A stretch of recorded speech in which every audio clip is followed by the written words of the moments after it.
अशोक गहलोत जी, मुख्यमंत्री जी केवल सियासी बातें करते हैं। मैं परसों उनकी प्रेस कॉन्फ्रेंस देख रहा था। प्रधानमंत्री जी के काफिले को जिस तरीके से रोका गया, जिस तरीके से उनकी सुरक्षा में चूक हुई, ये सामान्य बात नहीं है।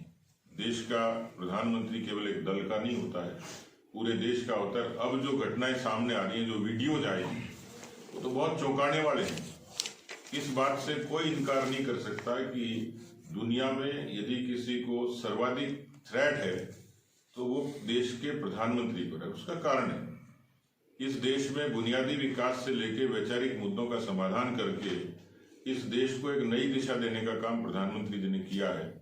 इस देश में प्रायोजित आंदोलन खड़े किए गए, इस देश में प्रायोजित अलगाव की कोशिशें हुई, और सारी गतिविधियों का केंद्र पंजाब ही क्यों है? कारण स्पष्ट है कि हिंदुस्तान से जो मुल्क परहेज करते हैं या हिंदुस्तान की तरक्की से जिनको तकलीफ है, क्योंकि हिंदुस्तान दुनिया का बड़ा कंज्यूमर मार्केट है, लेकिन बहुत सारे कामों के बारे में हिंदुस्तान को आत्मनिर्भर बनाने का काम देश के प्रधानमंत्री जी ने किया।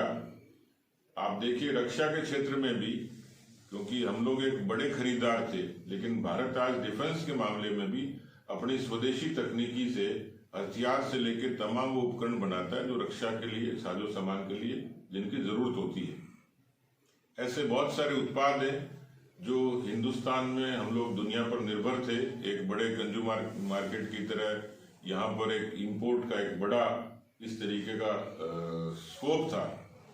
उस स्कोप को भी प्रधानमंत्री जी ने स्वदेशी और स्वावलंबन के जरिए पूरा करने की कोशिश की। तो दुनिया के कई देशों में ये ईर्ष्या भी हो सकती है, प्रतिस्पर्धा भी हो सकती है, लेकिन जो एक तरीके का आतंकवाद जो पाकिस्तान के जरिए पोषित होता था, उस आतंकवाद की गतिविधियों को फिर से इस देश में किसी न किसी संस्थाओं के जरिए, हम अक्सर घटनाएं आईएसआई के जरिए, लश्कर तैयबा के जरिए, ऐसी जितनी तमाम आतंकवादी संस्थाएं हैं, क्योंकि कश्मीर में उनको इन्हीं मोदी जी की सरकार ने 370 के खात्मे के बाद और सेना को और ज्यादा मजबूती दे के उसको रोकने की कोशिश की है, लेकिन फिर भी वो इस तरीके की अलगाववादी घटनाओं को अंजाम देके देश को कमजोर करना चाहते हैं। देश को मजबूत करने का मोदी जी ने किया, तो कदाचित उन आतंकवादी संगठनों की निगाह में मोदी जी हैं। इसलिए पंजाब की घटना ये आश्चर्य नहीं है कि शायद इसी किसी तरफ इशारा करती हो। तो मुझे मुख्यमंत्री जी की और पीसीसी के चीफ की प्रेस कॉन्फ्रेंस पर अफसोस हुआ कि उनको प्रधानमंत्री जी की सुरक्षा से कोई सरोकार नहीं था। जिस ढंग की बातें वो कर रहे थे, बड़ी विचित्र किस्म की बातें, सियासी बातें, जिसका देश एक तरफ चिंतित था प्रधानमंत्री जी के बारे में, और दूसरी तरफ उनका जो नजरिया था वो पूरा राजनीतिक था। केवल जो रटी रटाई बातें थी, अप्रासंगिक को गैर तार्किक बातें वहां की। मुझे अफसोस हुआ कि इतने परिपक्व राजनेता और इतनी बार के मुख्यमंत्री, एक जिम्मेवार दल के जिम्मेवार व्यक्ति ऐसी बातें करते हैं। तो मुझे लगता है कि ये जिस तरीके से कांग्रेस जिस रास्ते पर है, शायद देश के नक्शे से जिस तरीके से देश की जनता ने नकारा, उसका कारण कोई दूसरे दल या विचार नहीं, खुद कांग्रेस पार्टी है। 70 वर्षों की राजनीति में 50 वर्षों तक उनको काम करने का अवसर मिला, तो इस देश के किसानों को क्रेडिट कार्ड केवल वाजपेयी जी क्यों देते हैं? फसलों की बीमा वाजपेयी जी क्यों देते हैं? प्रधानमंत्री ग्राम सड़क योजना वाजपेयी जी क्यों बनाते हैं? प्रधानमंत्री किसान को मिला नहीं, उनको सत्ता मिली बाय डिफॉल्ट। और पिछले 3 वर्षों से जिस ढंग से वो काम कर रहे हैं, जब सरकार का गठन हुआ था तो राजभवन में 2-2 मुख्यमंत्रियों के नारे से पहले, उसके बाद सचिवालय के कमरों पे झगड़े हुए, मंत्रिमंडल के गठन पे झगड़े हुए। ये कोई पहली सरकार थी जो 42 दिन बाड़े में बंद रही। मैं 3 साल की सरकार के कामकाज का आकलन करूं, तो इस सरकार को मैंने देखा कि सरकार ने कहा कि हम 3 वर्ष पूरे हुए, उसका सेलिब्रेशन करेंगे। मुझे लगता है कि जो राजस्थान की अब तक की, मैं 92 से राजनीति में हूं, इस तरीके से अराजक, अकर्मण्य, भ्रष्ट, नकारा और निकम्मी सरकार मैंने नहीं देखी। और उसके तार्किक आधार हैं।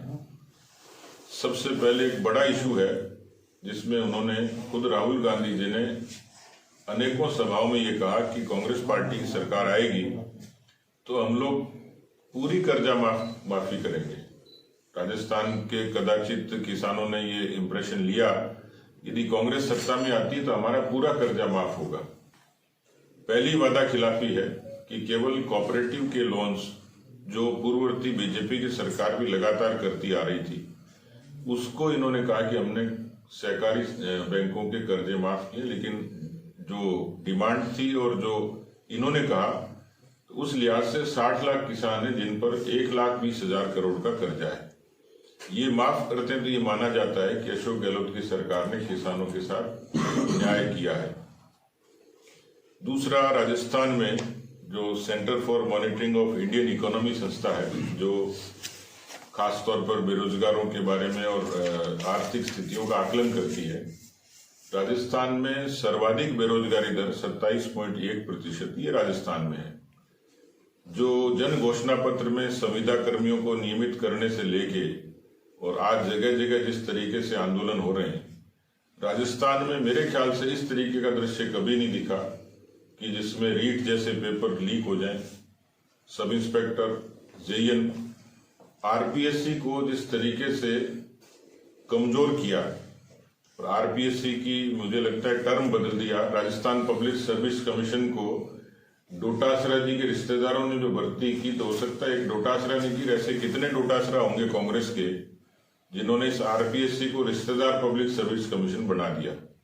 राजस्थान के बेरोजगारों के साथ बड़ा छलावा था और उस पर भी सरकार ने जिस तरीके से जयपुर में नीट के अभ्यर्थियों पर लाठियां बांधी और उनको जबरन शांतिपूर्ण प्रदर्शन करते हुए जिस तरीके से गिरफ्तार किया, मुझे लगता है कि सरकार बेरोजगारों के मामले में पूरे तरीके से पक्षपात और तानाशाही का रवैया अपनाती है।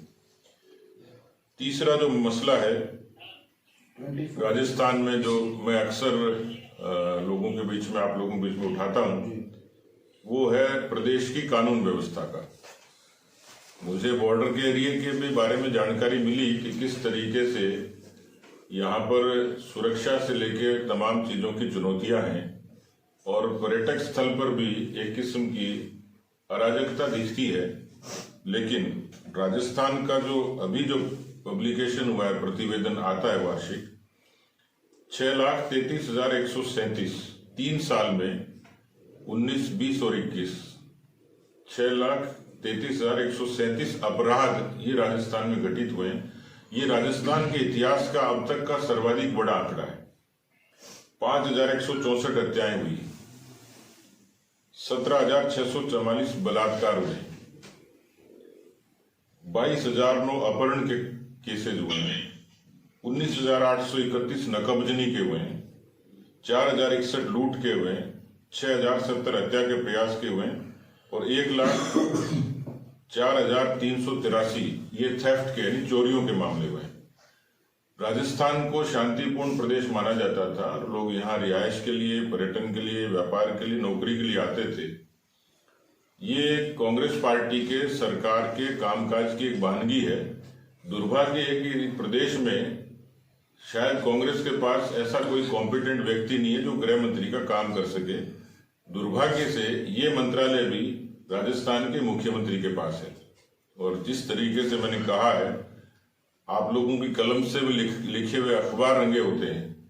इलेक्ट्रॉनिक मीडिया पर, सोशल मीडिया पर जो पोस्ट है उसमें इन चीजों की भरमार होती है।